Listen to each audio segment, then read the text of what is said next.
Chris here, and I do be bringing you the 10th episode of the Maritime Medical Marijuana Show. This is our Christmas episode, and want to wish everybody a happy holidays and a Merry Christmas. Yes, I said it, Merry Christmas. I mean it. Don't care what religion you're from. That's the time of year it is. Today's show is brought to you by Karma Compassion. Karma Compassion, we believe that people who have conditions that may be treated through the use of cannabis should be able to do so without fear of discrimination, persecution, or fear of arrest. Patients from Ottawa to Halifax are who we take care of, and by that I mean we help them grow, prepare, consume, and manage their medical marijuana. Before we begin, there's a couple of shout-outs I wanted to shout out about. First is the MUM calendar is in and available.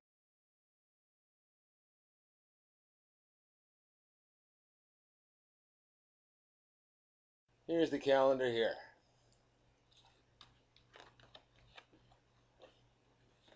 You got Neil on the front cover there. All the shops that have helped to contribute, they're all listed here for everybody to see. And each person that gets on the calendar gets to tell a bit of their story over here, right? So it's a good calendar, worth $10, help support a good cause. Thanks a lot. Okay, I've dropped it off at a couple of stores, and I've got a bunch. The calendars are available right now at Soul Harbor has some, and SNL Works Hydroponics. Thank you. They bought a bunch of them there, and that's where they're available right now. I'm hoping some of the other stores will get on board soon, but they're available at all our MUM meetings, and if you email us, you can get one like that. One of them has been donated by MUM for a prize, a calendar and a t-shirt, and I'll talk to you a little bit later about how you can win that. Also wanted to mention madstories.ca. Dave is not here right today, but because of his website, I'm able to put the show together because I can find the information I'm looking for, the events that are going on, things from the calendar, and any changes to the MMAR program that come about. David posts them right away. So you've talked to your doctor, and he approved you to use medical marijuana, so you're legal. But now what? You talk to your doctor, he doesn't know what to do for you, but it's not his fault. He'll admit that they don't know anything about medical marijuana. In fact, because of that, they don't want to be the gatekeepers, the ones that decide who gets it and who doesn't. Okay, so that's why we're here. Okay, we're here to help you figure out how to prepare it, how to use it, how to grow it. Okay, we're here to answer a lot of the questions you can't get answered by your doctor. That being the case, now on to the show. A couple things I wanted to talk about today. First of all, I get this question a lot. People are wondering about mailing marijuana. This is something that there's a lot of risk involved because once it's out of your hand, it's out of your hands, and people are kind of nervous about it. People put fake return addresses on stuff. People don't put any return address on stuff. That's a little risky. They look for stuff like that. But if you're going to mail stuff, there's a couple things that make sense, things that you need to concern yourself for. There's a lot of horror stories. I've heard people say that Canada Post is terrible. I've used Canada Post tons of times, and I've never had any issues. I've heard them say stuff like couriers in Canada Post will poke a needle in your package to see if they can smell anything.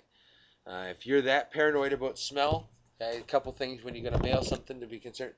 Put it in a Tupperware container, okay? Something that's hard. If they do poke it, it doesn't have to be Hannah Montana, but any kind of Rubbermaid or Tupperware will work just fine. I put everything in plastic bags, okay? And I put it in plastic baggies because if you put it in just a bubble envelope, the flatter the package is, if it can go through mail slots and stuff, it costs you less to mail it. So if you put something in something thick, okay, you might as well just put it in a box after that. And that's safe. You just can't write on it that it's got marijuana in it. Don't drop pot leaves on the package. Don't set it up in any way that there's string on it or loose corners that could get caught in something. One of the things that I use to protect myself, or the package that I'm sending, is I take a dryer sheet. Okay, now you go, I don't want my pot smelling like or tasting like dryer sheet. You take your one dryer sheet and you put it in a baggie. And then you've got your marijuana. which you'll put in another baggie, and then you put this baggie next to this baggie, and you put them in your bubble envelope. I find it, like I said, if you lay all the marijuana out flat, okay, it goes through slots easier, and it costs you a lot less to mail it. That being the case, they say that Canada Post is a little more dangerous. I've never had any issues with Canada Post, and I've had really good success for many, many years. So that's to each their own. Do it safely. Make sure that there's no smell on your hands. I mean, if you just finished trimming, wrapping up an envelope and taping it closed with resin on your fingers, the whole envelope's going to smell. The other thing is I send stuff out next day, so it doesn't spend any time in the post office. I don't mail anything on a Thursday or a Friday, just in case Thursday it doesn't make it there the next day. Then it winds up in the sorting room for 2 extra days or 3 days, and when they come in on Monday morning, everybody's going to smell it. So that being the case, you mail it at the beginning of the week, next day, trouble-free. That's all I have to say about that. Next, I got a bit of a gadget corner I wanted to talk to you. We didn't really do anything last week, so I wanted to bring you guys' attention, your guys as good as, to, this is called the Essential Vape, okay? And what it is, it's a nice little anodized aluminum pipe. I know you're going to go aluminum, but anodized means that it's coated in paint and baked on inside and out. Okay, so you're not actually using any of the aluminum. Nothing touches the aluminum. This little pipe is indestructible. Okay? You can drive over it. Nothing will ever happen to it. Now all you use is the little 5-gram vials. You can use the bigger ones, or you can use the smaller 2.5s. You just screw it right onto the bottom of that, and Bob's your uncle.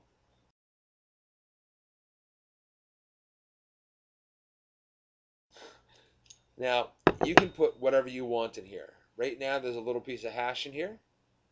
Okay, you can use another one, and boop. They give you a nice case. It holds 3 bottles plus the pipe, and a nice place for your lighter. You take a little bit of oil, you put some in it. For those of you that want to do your vaporizing of your oils and your things like that, okay, you just put that on. Take your lighter.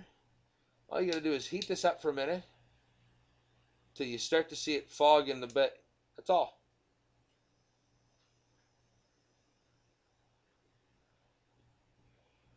Yummy. Just heat it up. More than 10 seconds and these bottles can break. So you just want to see the smoke in there.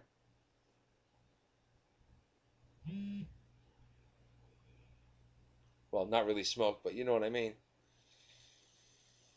And it's vaporizing. I mean, you could put the lighter on there long enough to cook it so it's burnt, but if you do it slowly, it takes care of it like that. Now you can carry extra bottles, and you can pack them with some pre-busted marijuana, and you can heat it up and you can vaporize your marijuana right in this exact same one. So it doesn't matter if it's oil or hash or, man, if you wanted to vaporize lavender in this thing, this is what it's for. Nice little case. Very indestructible. This one I actually left in Calgary, and I had the hotel mail it back to me, so I'm lucky that I got it back. But it's a great rig. I recommend it, and it's the original Essential Vape. Now they even have another rig. It works exactly like this with the bottle, but it goes on the front of your bong. So you take that, you heat that baby up, and you're good to go. And you're vaporizing with no batteries, with no anything.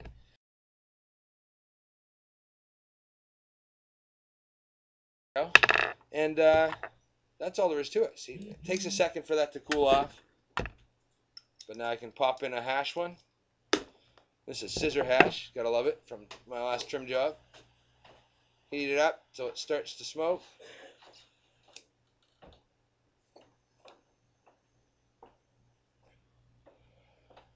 Now you don't see the smoke, but I'll tell you right now, I can taste this stuff good. And it tastes fantastic. See, the bag cloud, the little bottle clouds up a bit.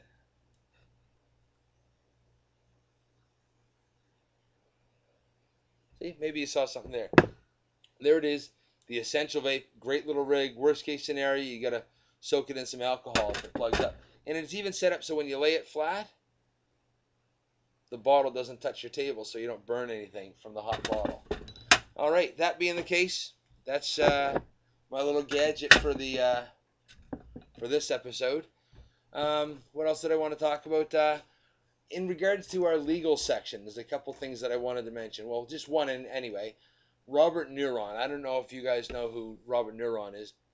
On Facebook, he's quite vocal, and he was actually at the Ottawa when the MMAR group got together to protest at the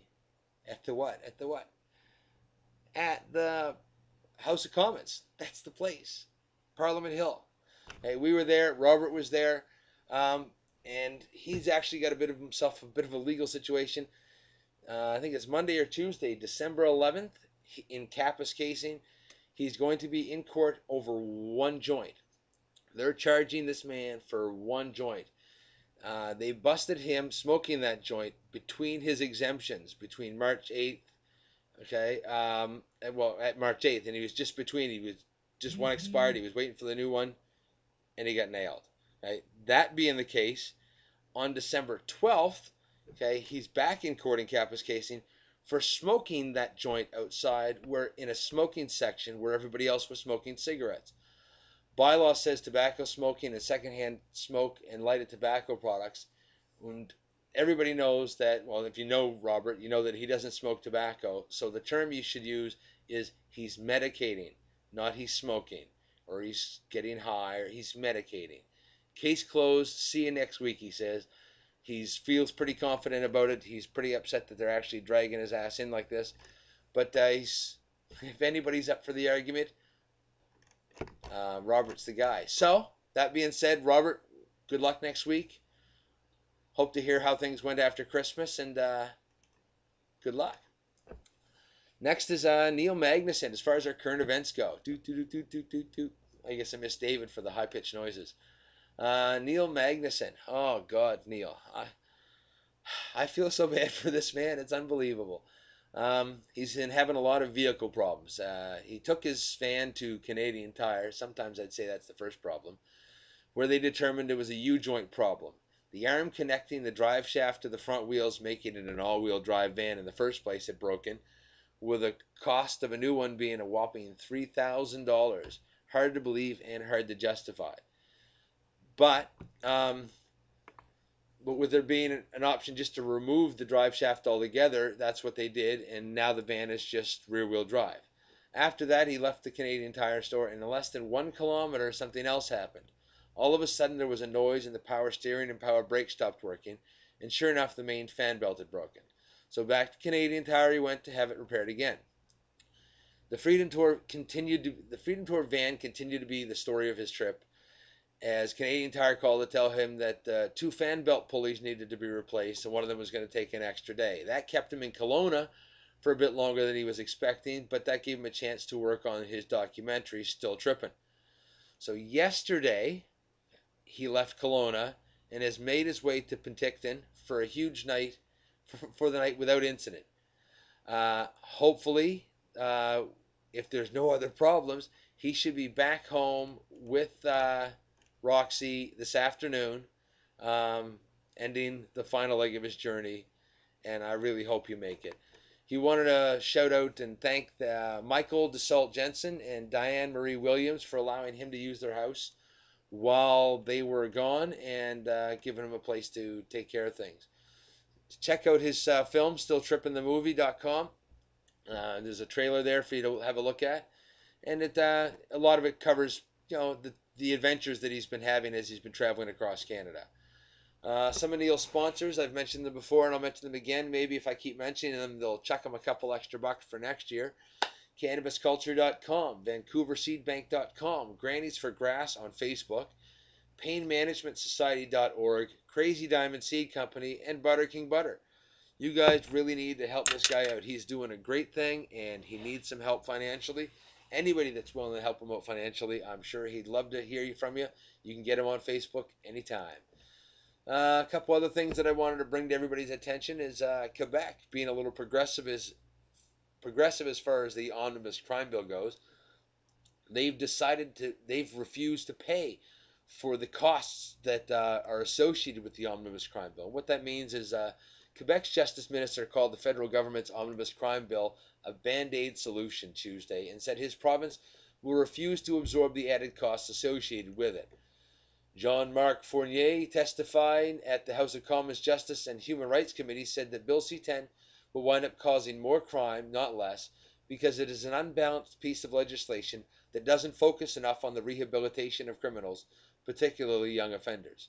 So all the added court costs and the jail, Quebec wants nothing to do with that. They said the federal government wants this so bad, they can pay for it. Second, Quebec lawyers are set to contest the mandatory minimum sentences part of the omnibus crime bill. The Quebec Bar Association has announced its plan to contest the constitutionality of minimum sentencing in the Conservative government's omnibus crime bill legislation. The Bar Association, which represents over 24,000 lawyers in the province, filed its motion with the Quebec Superior Court on Tuesday, asking it to rule on the constitutionality of the specific sections of the law that deal with mandatory minimum sentences. It's nice to see Quebec taking a stand on this, but whenever there's something to get excited about, Quebecers do it like they do in Spain, like they do in Europe, like they do all over the world, except for the rest of Canada. We're pretty laid back, and as we get screwed, we tend to not say too much about it. So Quebec standing up, maybe give us the rest of the country the gumption to stand up to and say that we're not going to take this anymore. Like I said, the MUM calendar is done.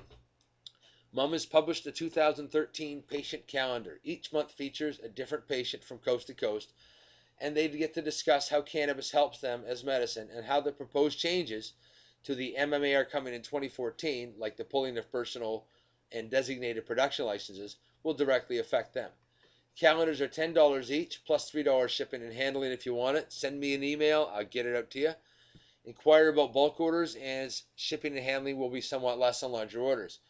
Funds raised with this calendar will allow MUM to purchase a video camera to maintain our organization, to establish a fund to assist patients with fees for doctors at clinics if they're facing charges, with emergency relief and with obtaining meds, and to start raising legal fees to assist patients wishing to retain personal production licenses and designated production licenses, as well as supplying expert witnesses in court for low-income patients. MUM also, by the way, has extra copies from Ted Smith's Hempology 101 for sale, and Mummy's Funny Medicine. The Hempology 101 books are for sale, are $25. Okay, this is the book right here. See if we get it in front of the light. Great book. I've been reading it. It's really well put together. He did an incredible job. And the other one is Mummy's Funny Medicine. I also did want to mention again that Hempology 101 and Ted Smith, this put together the Cannabis Digest. We put them out at the Cannabis Day events, and there's always some available at the MUM meetings if you wanted to pick one up and have a look. And I'm sure if you get on the Hempology 101 website, he'd be happy to put you on the mailing list. That being the case, where are we at? I've been online, one of the MUM members one of our MUM members, by the way, he's got some puppies for sale. It's Christmas, and we're talking about puppies. Shauna has some beautiful purebred Border Collie and Great Pyrenees puppies. She's hoping for $350, and if she sells one of them through the MUM Facebook page, she says that $100 will go to MUM. But she wanted to mention that no apartments, please. These will be big dogs and a long-term commitment. Consider carefully, and nice people only, please. So just wanted to mention that was out there, and there's some cute. I'll put the picture up in a second.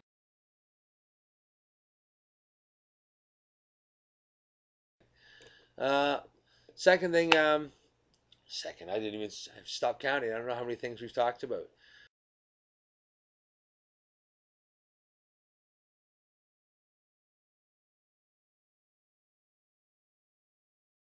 The other thing was David. Now, David wasn't able to make it out here put the show together with me today. And as the weather gets colder, he's going to be around a lot less. So first thing I wanted to mention was uh, the show. I'll be looking for a new co-host. So if you're somebody out there that might be interested in joining up with me and putting the show together, I figure if we meet twice per episode, and it's a bi-weekly show, so once a week basically is all I really need from somebody. More time would be better, but at least once a week I need as a commitment. And the shows go out on Sunday, so send me a message. And if you're local to Metro Nova Scotia, Halifax, Lower Sackville, uh, Bedford, Middle Sackville, anywhere's around in the Beaverbank maybe, whatever. If you're around there, give me a holler. Talk about it. Maybe we'll get you on the show. That being said, like I said, David couldn't make it, but he did record himself a bit of a clip at his house. I've stuck this in, and you can watch David talk now about Matt Murdaugh and something about him. So here you go, David. Over to you. Hey there, kids out in internet land. Let's rap. Alright, so what I'm going to talk to you about today is the constitutional exemption or whatever that Matt Murdaugh had proved and he got and everything else, and how it's going to maybe knock down the CDSA sections 5 and 7, and who knows, maybe even the MMAR. So what I'm going to go over is the actual case, some of the sections of it, points that I find more interesting. I mean, you know, the thing is huge. You can go read it online. I'm going to start with section 335. And, you know, I'll just read this off for you guys. However, the health requirements of many Canadians demand urgent action to relieve their pain and suffering. Given the length of time that the issues raised in this proceeding have gone unresolved, it is long past time for the government to provide the medical access to marijuana that was just directed by the Parker Court over 10 years ago, and the subsequent decision and reservations expressed in Hitzig. Even the Nolan Report predicted charter issues many years ago, yet the government chose to ignore the signs that things were not right with the MMAR. Under these circumstances, a stay of 12 months, such as was ordered in both Parker and Hitzig, is no longer appropriate. Every day that goes by, Canadians are being deprived of a drug that they have every right to take to treat their illnesses.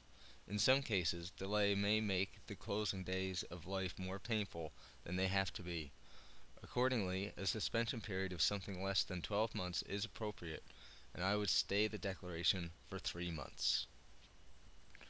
Okay, so, you know, that pretty much makes sense. This has been going on so long. There's been so many constitutional challenges, all that kind of stuff that, you know, let's get over it already. So I scroll down here to the disposition, and that's kind of like the conclusion and what the judge orders. And I'll read section 345 here now for you. For the foregoing reasons, this court declares that the marijuana medical access regulations and the prohibitions against the possession and production of cannabis and marijuana contained in sections 4 and 7, respectively, of the Controlled Drugs and Substances Act are constitutionally invalid and of no force and effect. Okay, so, you know, some people have different readings to this. They think either the doctor's a barrier is being shut down and personal production and possession will be struck down. I kind of read it even not just the doctors, but the entire regulations themselves are going to be struck down. Anybody will be allowed to possess and grow it.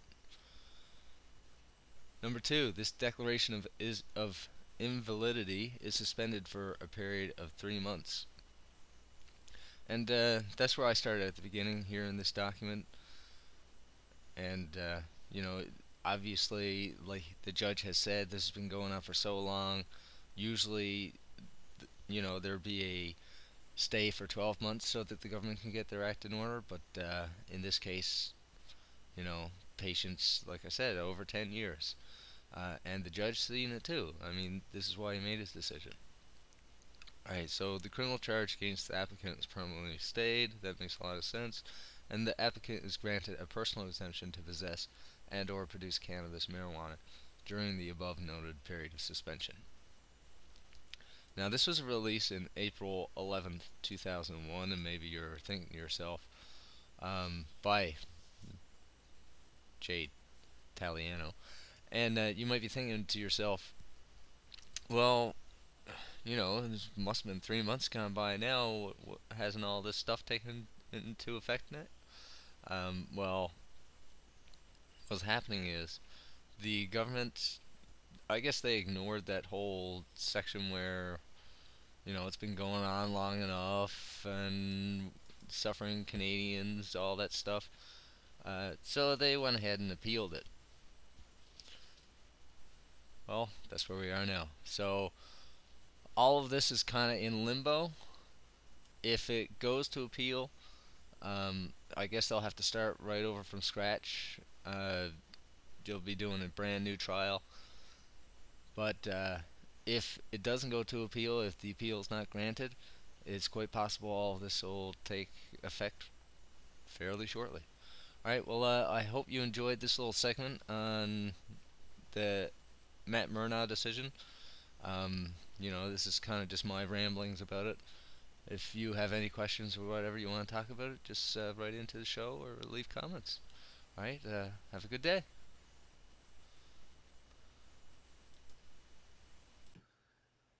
Alright, David, thanks a lot. I appreciate that. There was a well done little clip, and actually it could have been a little louder, but I think it was good enough.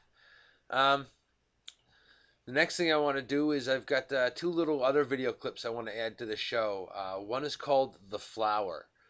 The Flower is a little clip that was put together, and it contrasts a utopian society that freely farms and consumes a pleasure-giving flower with a society where the same flower is illegal and its consumption is prohibited. The animation is a meditation on the social and economic costs of marijuana prohibition. And the second one is a Rick Simpson video that he just recently posted about how to judge the quality of the cannabis oil or the resin or the RSO, Rick Simpson oil, hemp oil, whatever you want to call it. It's just a commentary about of him about the quality of what's out there and what you should be aware of. So 2 little videos there, and I hope you enjoy.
Days ago, a young woman here on Kirk, she came with a friend of mine and wanted to talk to me. She had purchased some oil for her father who was dying with cancer, and she brought a tube of oil for me to look at.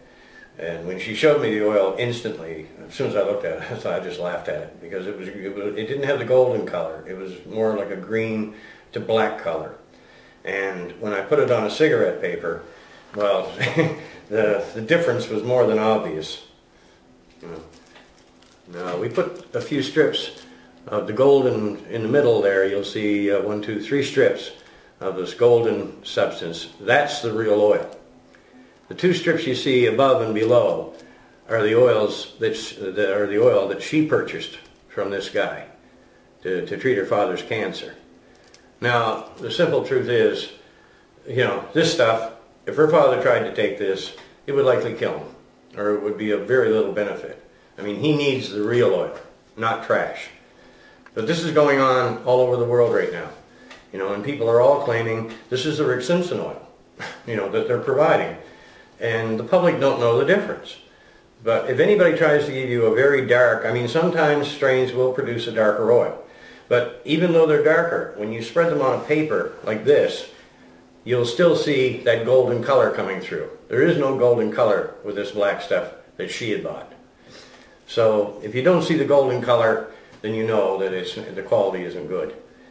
So I would just like everyone to be aware of it. And at the present time, so many people are being ripped off over this. And to me, I just find it so alarming that I can't imagine how anybody, knowing that you're producing a substance that's supposed to save somebody's life who is dying. In other words, these people are putting their lives right in your hands. And you come out and you make trash like this and call it my oil and give it to them? To me, that's a crime that people should be going to jail for. So I hope this little clip has helped, some people out there understand this a bit better, because, what is going on has to be brought to an end. We need standards and we need quality control in place. And as quickly as I possibly can, that's what I intend to do. This can't go on like this, because this is just utter insanity.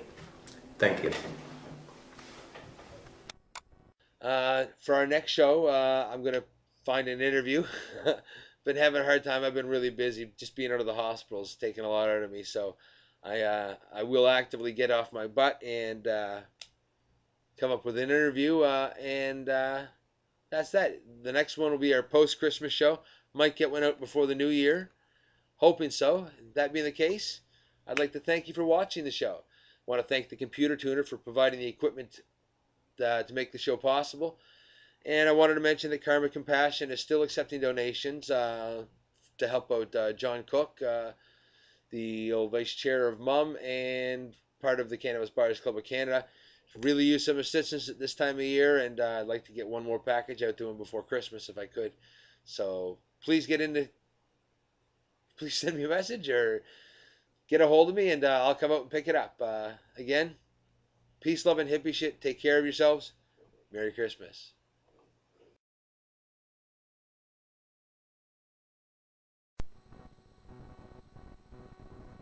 All right, here I go. Run that shit, Pete. Here I go. Check it out. Chronic tree, oh chronic tree, with your leaves so sticky green. Chronic tree, oh chronic tree, so hard to sell, I want you all for me. The bomb is smoke this side of town, LAPD tryna shut me down. Oh chronic tree, your leaves so green and sticky to me. On the cover of High Time magazine, zigzags while the bones for you are fain. Oh chronic tree, so hard to sell, I want you all for me. From Amsterdam to the CPT, can't wait to pick your stems and seeds. Oh chronic tree, so hard to sell, I want you all for me.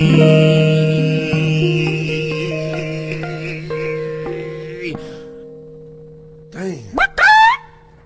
Smoke with your boy one time. Yeah. Chronic tree.